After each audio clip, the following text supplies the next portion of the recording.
Hi, everyone, and welcome to our most recent episode of Bookish, a casual book club. And today, I'm actually very excited because today's episode, we're going to talk about how to read poetry, which is a question I get a lot, actually, from folks like, oh, I wish I understood poetry more. I wish I could enjoy it a little bit more. Well, we are here to talk about how you can and share some pretty awesome poems in the process. So yeah, let's just dive right into it. So poetry. It's what's for dinner. It's what's for dinner. It does feed the soul in a sense. I was actually just emailing with a friend of mine from grad school this morning, and we were in the same writing workshop, and she sent us a poem, which I'll read later from her forthcoming book. But I asked her a question, and I said, how would you what would you say to a reader about like how to read this or any other poem? Like, just curious to know. And what she wrote is that, she doesn't, is that the poem itself is giving you the instruction on how to read it. And I thought, well, yeah, that's kind of like the gist of what I was wanting to say to people is each poem will ask you to read it in a specific or different type of way. So, I thought I would start us off with a poem to kind of engage us in that sort of, how is the poem telling us to read it? And it will kind of lead me to my point of the idea that, to our listeners who are listening to this podcast or watching the podcast, essentially poetry is an act of listening, right? It's an act of deep listening. So the first poem I want to start us off with starts with that word, listen. And the poem itself is called Song by Bridget Pegeen Kelly. Listen. There was a goat's head hanging by ropes in a tree. All night it hung there and sang, and those who heard it felt a hurt in their hearts and thought they were hearing the song of a night bird. They sat up in their beds, and then they lay back down again. In the night wind, the goat's head swayed back and forth, and from far off it shone faintly, the way the moonlight shone on the train track miles away, beside which the goat's headless body lay. Some boys had hacked its head off. It was harder work than they had imagined. The goat cried like a man and struggled hard, but they finished the job. They hung the bleeding head by the school and then ran off into the darkness that seems to hide everything. The head hung in the tree. The body lay by the tracks. The head called to the body to the head. They missed each other. The missing grew large between them, until it pulled the heart right out of the body, until the drawn heart flew toward the head, flew as a bird flies back to its cage and the familiar perch from which it trills. Then the heart sang in the head, softly at first and then louder, sang long and low until the morning light came up over the school and over the tree, and then the singing stopped. The goat had belonged to a small girl. She named the goat Broken Thorn Sweet Blackberry, named it after the night's bush of stars, because the goat's silky hair was dark as well water, because it had eyes like wild fruit. The girl lived near a high railroad track. At night, she heard the trains passing, the sweet sound of the train's horn pouring softly over her bed, and each morning she woke to give the bleeding goat his pail of warm milk. She sang him songs about girls with ropes and cooks and boats. She brushed him with a stiff brush. She dreamed daily that he grew bigger, and he did. She thought her dreaming made it so. But one night, the girl didn't hear the train's horn, and the next morning she woke to an empty yard. The goat was gone. Everything looked strange. It was as if a storm had passed through while she slept, wind and stones, rain stripping the branches of fruit. She knew that someone had stolen the goat and that he had come to harm. She called to him. All morning and into the afternoon, she called and called. She walked and walked. In her chest, a bad feeling, like the feeling of the stones gouging the soft undersides of her bare feet. Then somebody found the goat's body by the high tracks, the flies already filling their soft bottles at the goat's torn neck.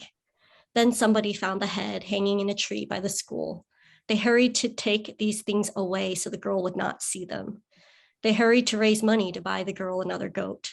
They hurried to find the boys who had done this, to hear them say it was a joke, it was nothing but a joke. But listen, here's the point. The boys thought to have their fun and be done with it. It was harder work than they had imagined, this silly sacrifice, but they finished the job, whistling as they washed their large hands in the dark. What they didn't know was that the goat's head was already singing behind them in the tree. What they didn't know was that the goat's head would go on singing just for them, long after the ropes were down, and that they would learn to listen, pail after pail, stroke after patient stroke.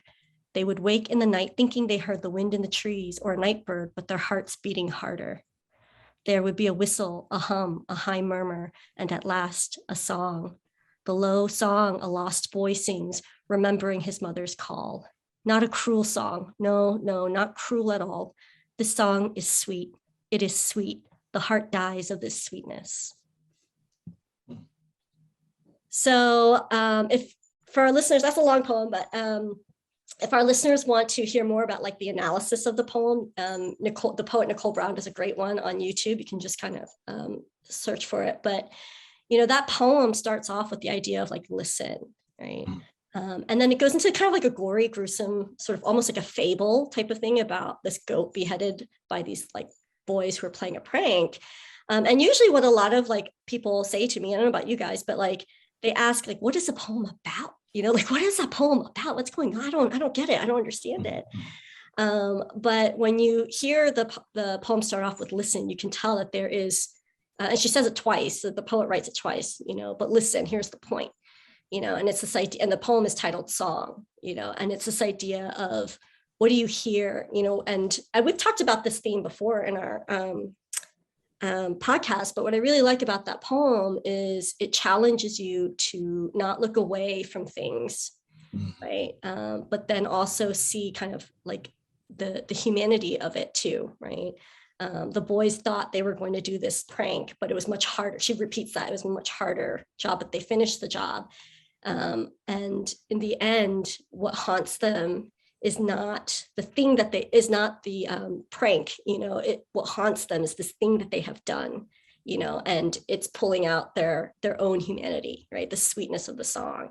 And so to me, that like distills kind of like what poetry with the capital P does, it reminds us of this song, the heartbreaking and dying of the sweetness of those songs, that at the core of every poem that I would argue if someone reads that really moves you, there is a sweetness to it that lifts it beyond just like kind of the darkness of whatever it is that's happening. So that's what I wanted to open us up with. And kind of, I want to ask you guys your thoughts about like, how would you read this or any other poem? This poem, it was like it reminded me of like different movements, like in a symphony, because it started out one way and I thought it was going to be about this. And then it was about like, it was, I don't know why I was surprised that the poem turned to the girl and then it turned back to the boys. So it was interesting movement, like in terms of perspective or what the poem is addressing, but ultimately to then paint a picture of everyone who was involved in that, including the goat, right? And the tree and the school, like everything that was sort of, and it was like this slow like painting of the event. And then you have the overall sense of the meaning or the song that feels kind of omnipresent, I guess, the sound of the song, I guess. But yeah, it was the movement, like from the goat to the boys to the girl back to the boys. It was really interesting to follow that. Yeah, I think that it's also important at how it sounded coming from you. And I think that because poetry is very much in your wheelhouse, an ability to attend to the words is a lot greater than for like your average reader, because I can imagine a reader going, it's just a goat. What? It's a goat. And it was the girl's goat. And so, people, when they approach poetry, sometimes they don't necessarily have enough of the figurative understanding of metaphors, of symbolism, of imagery. And so for some, I think people, the length of the poem, the breadth of the poem, the movement of the poem, the emotions of the poem, you have to enter poetry with a kind of openness, I think, that I think you could do that with most writing situations, but I really think with poetry, you have to be open to rereading it again. And you have to be open to letting it sit with you in ways that, maybe a drama, maybe reading a novel or short story, you have some immediate responses or immediate feelings because of the length or the subject matter of the story. But I think with poetry that attempts to create these different movements, I think there is where sometimes readers just get lost. They see the images, they see it from a very literal sort of way.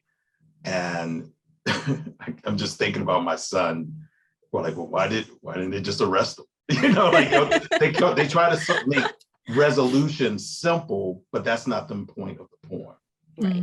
The attempt to prank is fiendish and it's violent, but this is something about the humanity. Yes. And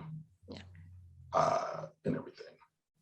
Yeah, I think like kind of what you said, people tend to I think there's like this sort of like implicit desire to like compare poetry and prose when they're reading, and the experience of both are very different, and Absolutely. yet I often hear people consider poetry as the same as like a song, right? Like, which is so weird to me. I mean, like Bob Dylan famously or infamously won the Nobel Prize for poetry one year, and the poetry community was up in arms. They're like, that's a song, not necessarily a poem. And yet here's a poem that I just read called Song. Laura, I think you pointed out that like you observe that there are like movements first about the goat, then turns to the girl, and it's almost like a verse, chorus, verse type of thing, where there are some similarities between poetry and songs, like in that both I feel like are an arrangement of words, and in order to evoke an experience or an emotion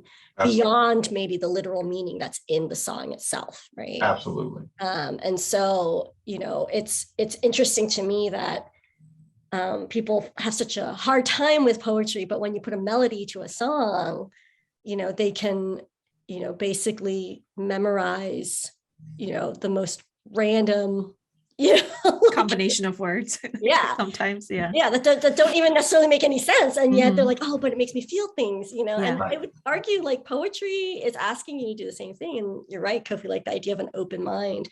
How does one listen truly? You have to listen with an open mind. So, yeah. And for a poem like this, like where it's long and it has movements and different perspectives, in the first read, let's say the first time I read it or first time I hear it, I need something to anchor me, right? And I don't have to quote unquote understand the whole poem the first time I read it, if that's even possible. But if there's a line or a picture or imagery or sound that catches my ear or my imagination, then I think there's an invitation for me to go back. And the whole idea of like every time you read something, you might discover something different or hear something different. So I think the genius of this poem is when she says, listen, and then says, here's the point. I'm like, oh, do tell, like, what's the point? Right? She's going to tell us, but she doesn't. I mean, right. You have to kind of work that out also through the poem yourself. Absolutely. Yeah. No, but you get the sense that it's contained at the end, this idea that the song itself that the poem takes its title from is a song that had to come from this very like dark place, but the song itself is so sweet. It's not a cruel song. So the song isn't actually, I mean, the poem isn't actually about cruelty, the cruelty of the goat, though that takes most of the reality real estate, sorry. But the poem actually is about the sweetness of the song. It's about, what is it? Broken sweet thorn, blackberry, like the girl and her beautiful goat, I told Laura this earlier, I was going to read Tennyson's For the Queen. And then I thought, I don't want to read Tennyson. So, I'm not Victorian, I'm not, but I do appreciate, Al and what he brings to the table.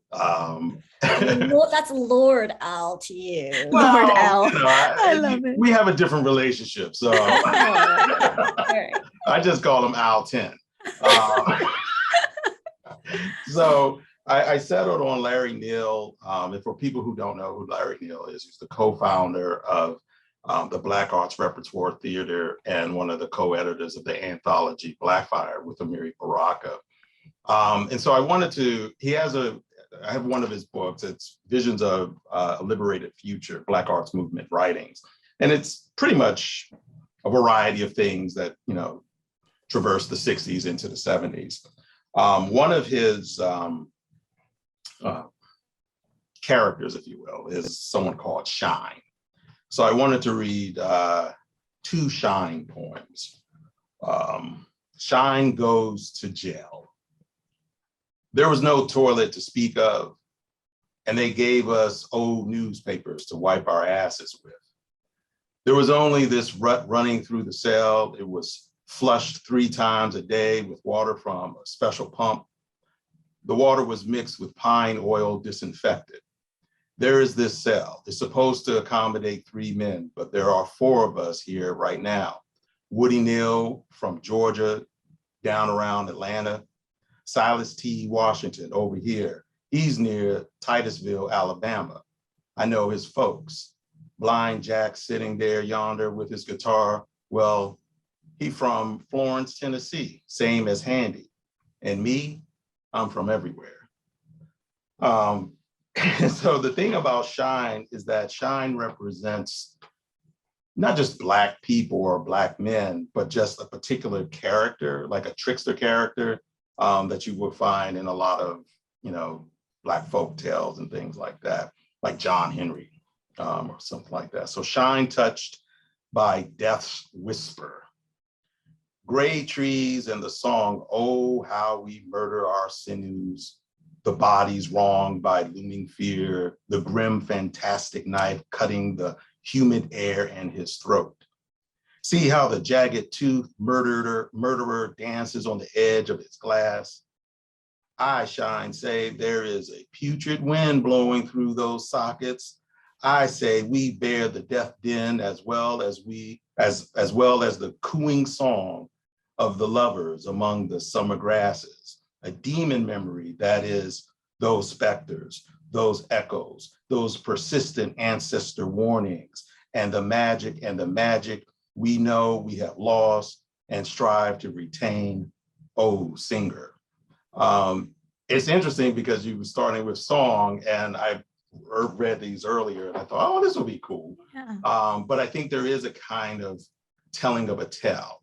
And I think a lot of things with the Black arts movement poetry, especially, is that they were trying to show an emotion as well as say an emotion. And, considering the context at the time, express it in its most virulent way. And I think that the thing about Larry Neal, one, I when I was in DC, they used to have the Larry Neal Awards, and I came up honorable mention, so. I didn't win, but someone thought I was worth mentioning.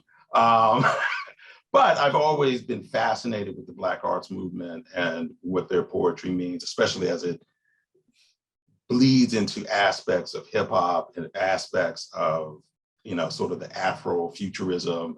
And I think that there are something to be said about the genius of working within your tradition or working within the hopes and memories of what you believe are your traditions. And so I think that, it's contrasting with the poem you read, Sylvia, I don't know why I blanked on your name. I think that one of the things that poetry does beautifully, more than prose, is dealing with the economy of language. Both of those poems are very short, but they pack so much in them. And I think that's the beauty of poetry that sometimes readers don't appreciate as well. Yeah, and even though the Bridget Picking Kelly poem was long, Mhm. you know, and I really encourage our listeners to just look up these poems, and read the words as well, the way that the writers have composed it and arranged it on the page. That economy of language is also found like in the line as well, Yeah, you know, like where a absolutely. poet chooses to break the line, where a poet chooses to repeat sounds, like in the Bridget Picking poem, like the heart, they heard the hurt of the heart, you know, and you can kind of, you know, hear the musicality of that. And the sounds actually have a function. The musicality has a function. The language in the Shine poems, you know, helps to push the meaning of the poem beyond a literal meaning. Right. So you can tell that there's something else going on. It's evoking that emotion. Yeah, so like Shine and Jail, I'm from everywhere. I mean, it's like every Black man is in prison, or every Black man experienced these things, or every Black person experienced these things in this context. So it does a lot, but you have to be, well, let me put it this way. Some poetry requires context. Yeah. Some poetry does. Sure. And when you don't have it, it does become a struggle, you know, and I think we should be honest with that. But part of the struggle, I think, is the lack of openness, I would say. You know, that's, you know, you can't get an immediate reaction. You sometimes have to sit with it, read it again, come back to it, maybe at a later date, and you'll feel it a little differently. Right. Yeah. Different poems require a different energy, different amount of work. And there's a real difference in sort of reading or meeting a poem that's been assigned to you, like in school. Somebody else chose this poem, and like of Lord course, Alfred Tennyson poem. but also and I could also imagine, well, but if I don't know poetry or poems, how do I go about finding, like, and it is a process. For me, I think even as an English major, poetry was not something I was a fan of. In fact, I was very afraid of it. And I focused my studies on the novel form, for example. But it was really later on when I started going to poetry readings when I felt poems could be accessible to me. And maybe it is that idea of performance and hearing it, and maybe being closer now to song, right? Okay, there's no music being played, but being performed, I can maybe hear that musicality or something. So going to poetry readings for me really personally made poetry more accessible, and like I crave it, right? And another thing is, I think we might have talked about this when we talked about Deaf Republic, the notion of reading a collection of poetry from beginning to end. And I think for a long time, I would do flip through the pages and read one, right? Like, and put it down and read another one. But now I've gotten in the habit of, with some poetry collections, just reading it, like open to page one and read it from beginning to end. And there have been a couple of collections that I read the entire thing in one sitting. But then, you want to go back and read some of them more than once, obviously. And one of those was Adrienne Sue's collection called Peach State. And it's about food, but through food, it's about family and memory and immigrant family, but also very much Southern identity. Southern, I think she's in maybe Georgia. I could be wrong. I'm sorry. Well, that is the yeah, I think that's where she is now too. But the whole collection, I just sat down and read it from beginning to end. And I wanted to share two poems. And one is the opening poem, the first poem. And I think they kind of speak to each other as well. It's called Substitutions. And it took me a couple of readings to figure out the structure, to understand how to read it. But what you said about how, a poem tells you how to read it, I realized it was in there. I just didn't notice it the first time. Okay, it's called Substitutions. Balsamic for Zengjing vinegar. Letters for the family gathered. A Cuisinart for many hands. Petty burglars for warring bands. A baby's room for tight quarters. Passing cars for neighbors. Lawn mower buzzing for bicycle bells. Cod fillets for carp head to tail. Children who overhear the language for children who speak the language. Virginia ham for Jinhua ham. And nothing for the noodle man. Calling as he bears his pole down alley and street, its baskets full of pickled mustard, scallions, spice, minced pork, and a stove he lights, where the customer happens to be, the balance of hot, sour, salty, sweet, with which decades later you still crave, a formula he'll take to the grave. Mm. I love that, starting with substitutions and ending with something you can't substitute. Yeah. Speaking of substitutions, this one is called, the title of the poem is On the Recommendation That American Adults Consume No More Than 1/4 cup of rice twice a week. That's the title. The rice plant drinks up arsenic, so show good sense and change your diet. Studies reveal where fields were cotton, southern states, more contamination. If your word for food is your word for rice, change your word for food or rice. Deem it a side dish. You can will it.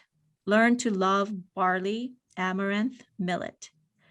Your grandmother in the nursing home sacrificed the foods of home in exchange for shelter. You can too. If rice was your child's first solid food, serve quinoa next, then polenta, grits. Teach your rice cooker novel tricks. Mapo tofu may be strange on bulgur, but your parents always adapted dinner. If ghosts were going to wipe their brows in heaven, they would have done it by now. I feel like I should snap. Oh, I know, right? So it's just so like close to home. In Korean, the word for food is the word for rice. So my mom will say to me, "Did you eat rice?" in Korean, which means "Did you eat?" Right, obviously. And rice was the first thing I fed my kids, and it's just interesting. And the two poems talking to each other. The second poem comes a few pages later, but they're talking to each other in the sense that they're still on these similar questions or themes about substitution, right? And what is, rice hits home. So close. I feel like in both of those poems, kind of like I think in all the poems that we're talking about today, is a sense of there's a sense of loss, in the substitutions. When you substitute, balsamic vinegar for this Chinese cooking wine, you're losing something. Something is changing. You also might be gaining something too. Sure. It just seems like, and then the things that can't be substituted, the noodle man pushing, his book, and those flavors that you can only get that one time, and you'll never be able to substitute that or get that again. I think, it's bittersweet, I guess. And it's, it's a beautiful thing, but it's also really sad. But it's so true. So I think a collection like that one, it just, thematically, it speaks to me because they are things I can sort of directly feel, and I love food. I love eating. I love talking about food. And so that's, I think, another way when, people feel like maybe poetry is not accessible. There's some aspect of finding the thing that's going to connect you to the poem because you're just personally interested in it, and be choosy about what poems you open your mind up to, I guess. Yeah. Right. With my students who often don't have as much experience with reading a variety of poems than the ones they were maybe, assigned in high school. I often open up with some poems that, I think might kind of, it's like a theme or topic, like food is one that's very popular with students. There's like a poem by Fatima Asghar called Old Country. It's about Old Country Buffet. It literally starts off Old Country Buffet where my family used to go. And it's really about like, you know, the immigrant experience too, you know, the idea of plenty and, you know, what makes you American and all this other stuff. And I think that's so true. Like what's the access point? Everyone, there's a poem for everybody, is my like mantra. Yeah. And what's the access point for that? But you're right, like Kofi, you were saying, like there are some poems that need some context in order to like fully understand it. And I think that's okay too. Like I have an example, and it's from my friend who I was talking about, whose collection of poems from which this comes will be released in September. And the collection is called There Are Still Woods. And it's a book of, I hate to reduce it to this, but it's a book of like eco poems. So poems about like what we've done to the earth and like, you know, how, this one's grounded in an Inuit myth of the goddess named Sedna. It's kind of gruesome. I don't know why. I have like a theme of dismemberment today in the poems that I'm reading. I don't know. Here's another conversational thread, dismemberment. But it's called Sedna, the Arctic Sea Goddess. The men fashioned their bitch goddess into a fat girl, daughter of Anguta, creator god, angry dad. In every legend, your father throws you to sea. You cling to kayak. He cuts off your fingers. You drown. Your fingers become seals, walruses, whales, creature fingers sprung from sea blood. You leash your seals, hold back fish in your silky palm till the hunters hunger so much they send shamans to wash and comb your hair. Only a man's goddess would lose use of her hands. Only a man's goddess would withhold food in exchange for praise. No wonder you rage at the bottom of the sea. No wonder you explode with hurricanes when man's heat sends you to a frenzy and you shake your stump of a fist at dry land. So I actually had to read this poem several times too, to kind of get it. And, you know, had I not known that this was about like a sea goddess that is, you know, and this is actually a very common creation trope, by the way, creation myth trope, where the body of a god or goddess is used to create life. And in this case, her body is used to kind of create the sea creatures and the sea life. And really, it's about the violence of the earth intertwined with the violence against women. But that the violence then is turned into power for her, you know? So that's why she's saying only a man's goddess would lose use of her hands. Whereas what we're seeing now is that Mother Nature is anything but, you know, powerless, you know? And so, but there's hope there too, that maybe we can imagine it a different way, imagine a different way forward. So yeah, I thought that was an interesting way to sort of, again, the idea of like, what do we look for when we're reading poems, and how are we drawn to that? Where's the humanity in it as well, you know? So yeah, I hope we didn't scare off our listeners. They're like, we're definitely not reading poems anymore. And, you know, I wish we could talk about this longer, because I do have actually like more fun poems that, you know, we could read. But yeah, if you guys, our listeners or our viewers, have any ideas of poems that you really like, please share them with us. You know, you can find us on Facebook under Bookish, a casual book club. And you can email us at bookish@howardcc.edu. And you can listen to us on podbean.dragondigitalradio.com/bookish. Sounds right. Yeah, that sounds about right. And we have YouTube. so many different ways that you can access us. Why are we everywhere? I'm sorry, I got that totally wrong. dragondigitalradio.podbean.com. One day we will get it. Today is not that day. But yeah, thanks for listening and joining our conversation on poetry. And we really hope that you'll find a poem that is meaningful to you. But keep searching and keep looking. Or you can reach out to us and ask us for a recommendation. Keep an open mind. Keep an open mind. Bye. Bye.